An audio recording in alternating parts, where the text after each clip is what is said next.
Michael said if he could turn back time, he wouldn't buy as many books. And I have a lot of books too. I have three that you can see. There's one right back there, and then these two. And then I believe there's two more in the studio. I know there's at least one. There may be two. And there's several in the house as well. You know, I like books. And yes, they are a bitch to move because they're heavy. And when we moved here, I don't even know how many boxes of books we had. And you can't pack big boxes because they're heavy. So I had lots of boxes. And actually there's still some in the garage that I haven't brought in here because I've got no room. So I really should probably go through and try to get rid of some. But my mother has close to 2,000 books in her house. And I think that's where I got sort of the love of books from her.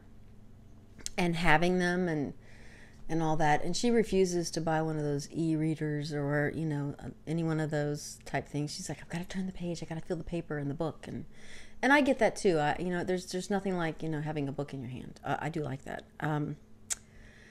But if I could turn back time, I certainly would not have wasted my money on so many stupid things over the years that I really didn't need.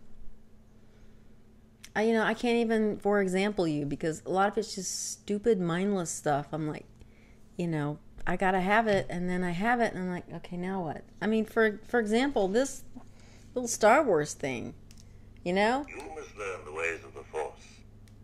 Okay, it's cute, but now I bought it, and what do I do with it?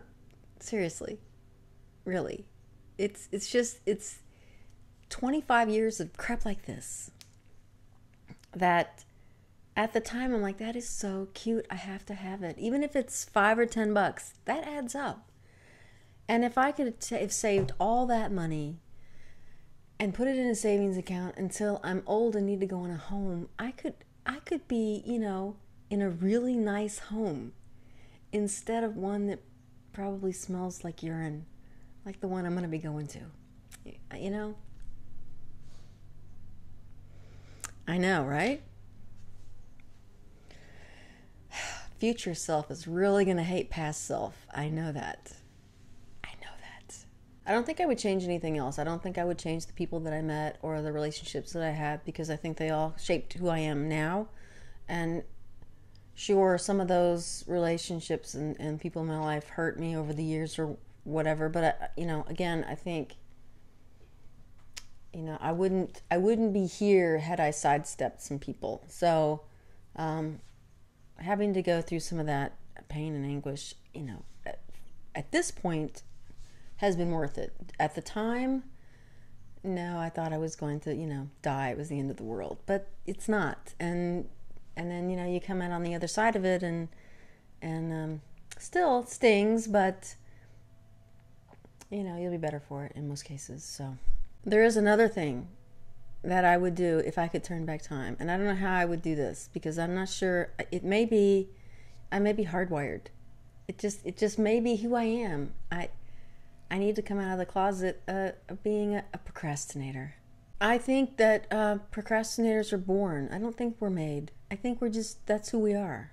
And I've always been a procrastinator. And I hate that about myself. I really do.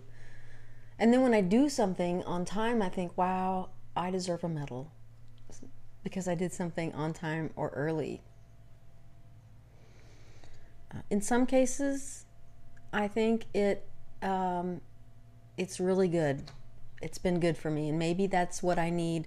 And when I say in some cases, in college, we would be given an assignment to do a painting, and we would have a couple of weeks to do one. And I would not start the painting until the night before it was due. I'm sure I was not the only one who stayed up all night painting. But again, like with the people in my life, I wouldn't have that particular painting in that particular way had I done it any other way. And in most cases, I was fairly happy with the way they came out. and not regretting that I did it all in one night, because that's typically how I worked. I would just crank it out and be done with it and not go back and touch it again. It was just that, however it was when I finished it, was the way it was going to stay forever, because I didn't like going back and reworking things, because I think you never make it better. In some cases, now if you set it up to work that way, then yes, I guess it can. The way I worked, there's no way I could have ever improved on it. And to me, it was each painting, each thing I do, and I look at this in everything that I do, not just artwork, but in everything, it's a lesson for me.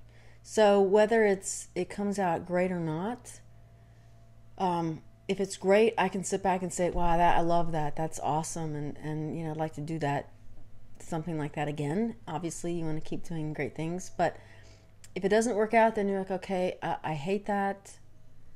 I wish it were better.